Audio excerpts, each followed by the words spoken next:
selamanya. Kau dan aku sahabat untuk selamanya, setia. Masih di Extra Live dan line telepon kami buka di 8202015 ya.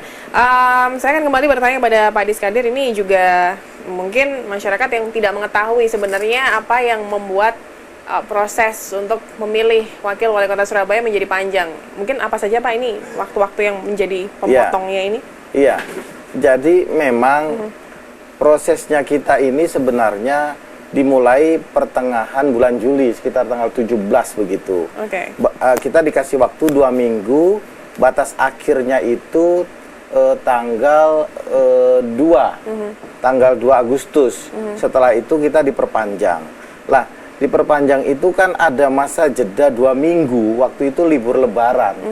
2 minggu, jadi kita kepotong sudah 2 minggu. Kalau sampai sekarang hitungannya kan 1,5 bulan, dipotong 2 minggu berarti efektif 1 bulan sebenarnya kita baru bekerja.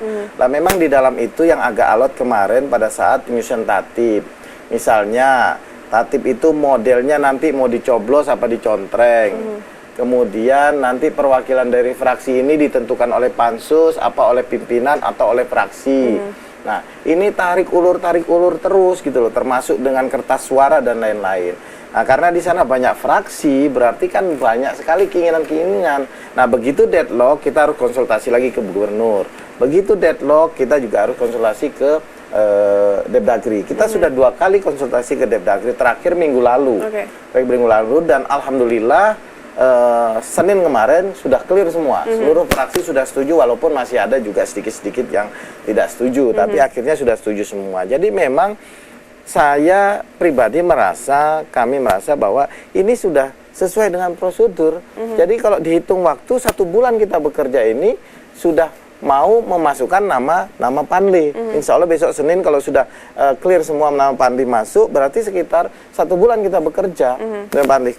Kan ini sudah maksimal kita pikir, karena tatib ini kan harus betul-betul kita teliti sebaik-baiknya, kita cermati sebaik-baiknya. Jadi mudah-mudahan saya sampaikan tadi, kalau Panli sudah masuk verifikasi, kalau verifikasi tidak ada masalah, mungkin kalau tidak ada masalah mungkin 2-3 hari selesai verifikasi, ya kita tentukan aja minggu berikutnya untuk paripurna pemilihan. Ini kalau lancar. Jadi kalau hitung-hitungan waktu ya 1 bulan ditambah 2 minggu ya 1,5 bulan kalau clear ya. 1,5 bulan sudah clear pekerjaan kita. Jadi saya pikir tidak ada lah teman-teman di fraksi dewan itu untuk mengolor-ngolor atau maksud mau mengganjal, saya pikir tidak ada. Itu sudah sesuai prosedur dan cepat itu.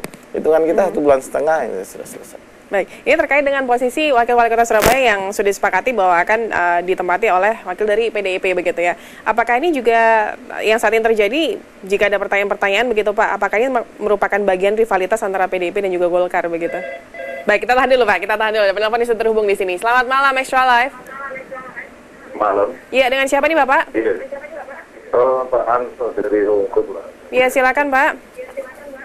Ya, malam Pak Adi dan Bu Eni. Malam Pak. Menyikapi masalah penggantian wali kota ini sebetulnya seperti yang dikatakan Pak Adi itu sebetulnya juga saya anggap kurang cocok juga. Artinya di sini bahwa wakil wali kota itu juga sangat penting, mengingat kenapa saya katakan penting, mestinya kan pada waktu pemilu kemarin itu juga dipilih satu paket. Berkaitan dengan seperti yang Bu Eni katakan bahwa kalau wali kota berhalangan, wakil wali kota yang menghandle. Nah, setelah saya amati berkali-kali melalui media massa, tidak menutup kemungkinan ada beberapa fraksi yang bermain di sini. Kenapa? Sekedar informasi saja, ketika panti maupun apapun itu judulnya pansus pun tidak pernah forum. Nah, ini saya sangat berharap sekali pada Pak Adi Skadir di fraksi Golkar, semoga dengan komitmen Pak Adi Skadir katakan bahwa minggu depan itu sudah bisa terrealisasi. Mengingat sangat tidak elok lah kalau di Surabaya tidak ada wakil wali kota. Ini saya suarakan sebagai warga masyarakat Surabaya. Itu aja. Baik. Lepas siapa nanti yang jadi, monggo silakan. Baik, itu dia. Terima kasih banyak Pak atas masukannya. Selamat malam. Ya, baik. Kembali ke Pak Adis Kadir tadi Pak, terkait dengan pertanyaan seputar. Jadi pertama saya sampaikan bahwa kami fraksi Partai Golkar tadi dari awal sampaikan bahwa ini jatahnya PDIP. Jadi tidak ada juga keinginan dari kami untuk supaya kursi ini kosong. Tidak ada. Tadi yang saya sampaikan di tengah-tengah itu maksud saya bahwa kasihlah waktu kami ini bekerja sedikit pansus ini kan. Tidak mungkin juga kami molor-molor sampai dengan batas waktu nanti, tidak mungkin. Dan fraksi kami Partai Golkar juga insya Allah hari Senin besok sudah memasukkan nama panlihnya. Karena sudah insya Allah sudah mengerucut salah satu. Nah terkait dengan fraksi lain saya kan tidak bisa campur tangan. Nah ini kan karena saya mewakili fraksi Partai Golkar. Kalau fraksi kami sudah mengerucut namanya yang akan diusulkan menjadi panlih dan kami juga tidak bisa mencampuri fraksi lain apakah mereka mengajukan atau tidak, tetapi saya dapat menjamin bahwa fraksi kami hari Senin paling telat Selasa itu sudah memasukkan nama panlih tersebut. Kalau boleh tahu Pak, ini deadline penyerahan nama panlih ini sebenarnya kapan Pak? Apakah tidak ada deadline tertentu begitu? Ya, menurut tata tertib itu tidak ada deadline. Tidak ada deadline, tetapi yang namanya politik mestinya etika-etika politik itu juga diperhatikan, ya kan? Di dalam tatib itu ada dikatakan sebanyak-banyaknya 7 orang mewakili unsur fraksi. Seyogjanya itu 1 orang 1 fraksi harus ada. Tetapi hasil konsultasi kemarin yang saya dengar Ketua DPRD Pak Mahmud dengan Gubernur, apabila dari 7 fraksi ini dikasih batas waktu surat teguran 3 kali untuk tidak mengirim itu bisa dianggap abstain seperti itu. Dan ini kan juga akan merugikan proses dari fraksi itu sendiri. Nah, oleh karena itu memang surat ini baru pertama dikirim, belum ada surat kedua. Insya Allah tidak ada surat kedua. Kami berharap begitu dan fraksi kami sudah sepakat untuk mengajukan itu hari Senin besok rencananya, paling telat Selasa. Baik, Ibu ini kalau kita juga berbicara dan Anda melihat juga selain sebagai pakar ilmu administrasi negara juga sebagai masyarakat Surabaya begitu, Anda melihat seberapa besar pengaruh kekosongan kursi wakil wali kota ini terhadap roda pemerintahan kota Surabaya? Sebagai warga masyarakat Surabaya tentunya merasa memang banyak, misalnya salah satu tugasnya kan wali itu kan membantu mengkoordinasikan kegiatan instansi vertikal. Nah, termasuk misalnya mendorong kegiatan di dinas supaya segera meluncurkan kegiatannya, apalagi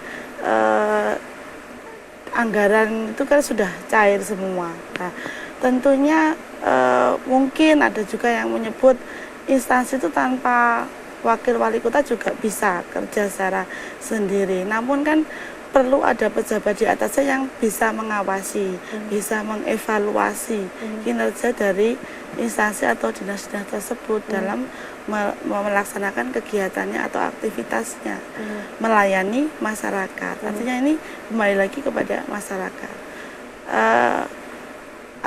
Sebenarnya kelihatannya memang kalau kita tengok lebih dalam, mungkin kalau kita angkat satu masalah aja, misalnya sampah, maka itu kan urusannya dengan dinas kebersihan dan pertamanan. Banyak sebenarnya yang harus juga perlu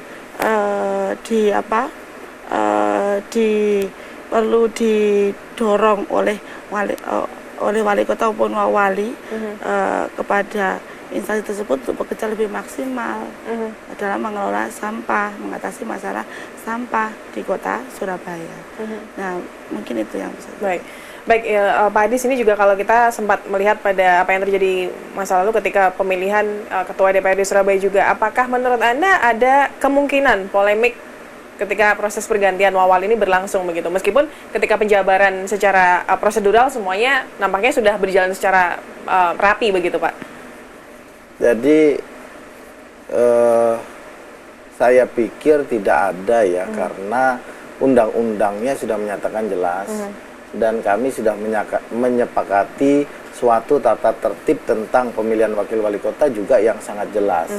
Jadi saya pikir tidak ada lagi hal-hal yang untuk Bisa memicu polemik begitu nantinya. memicu polemik dan lain-lain. Saya pikir tidak ada. Tinggal panlih dikirim oleh masing-masing fraksi, dipilih ketua, wakil ketua, sekretaris dan anggota. Panlih bekerja memverifikasi. Apabila verifikasinya lolos dua-duanya, bisa kita mulai pemilihan. Tapi kalau verifikasi ada sesuatu hal yang mengganjal, ya terpaksa kita harus mengembalikan. Nanti kami minta panli ini transparan. Jadi jangan sampai masyarakat nanti menilai umpamanya ada yang dikembalikan, ini ada hal-hal lagi yang dibuat-buat. Jadi kita minta transparan. Seandainya ada betul-betul yang harus dikembalikan, karena apa pengembalian itu? Apa yang kurang dari syaratnya calon wakil wali kota ini? Tapi kami juga tidak ingin bahwa nanti itu untuk mengembalikan itu mencari-cari kesalahan calon-calon ini. Jadi kami tidak ingin begitu. Jadi panli ini betul-betul kerja profesional. Apabila sudah tidak ada apa-apa, ya sudah, kita gelar saja pemilihan. Biar nanti di dalam ruang paripurna itulah pertarungannya dari dua calon yang diusung, siapa yang dipilih, kan begitu. Yang penting ada wakil wali kota dari PDIP sebagai partai pengusung. Itu kan fair jadinya. Kalau kita di depan sudah kita mau menghambat-menghambat, ini kurang fair. Biarkan mereka bertarung di dalam, ayo kita pilih sesuai hati nurani kita. Kita mau pilih Pak Wisnu Wardana kah, atau kita mau pilih Pak Sarifuddin Juhri yang akan kita pilih. Nah, itu baru fair gitu. Baik, ini juga tentunya harapan masyarakat sangat besar begitu ya untuk mengetahui bagaimanakah perjalanan ya dari proses untuk menentukan siapa yang akan menjadi wakil wali kota Surabaya. Tapi nanti kami juga masih akan kembali untuk Anda, dan line interaktif masih akan kami buka tentunya di 8202015 setelah yang satu ini.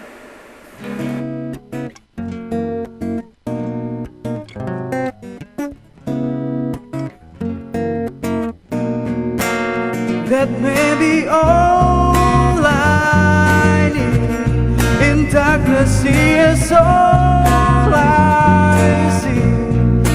Come and rest your bones with me. Driving slow on Sunday morning, and I never want to leave.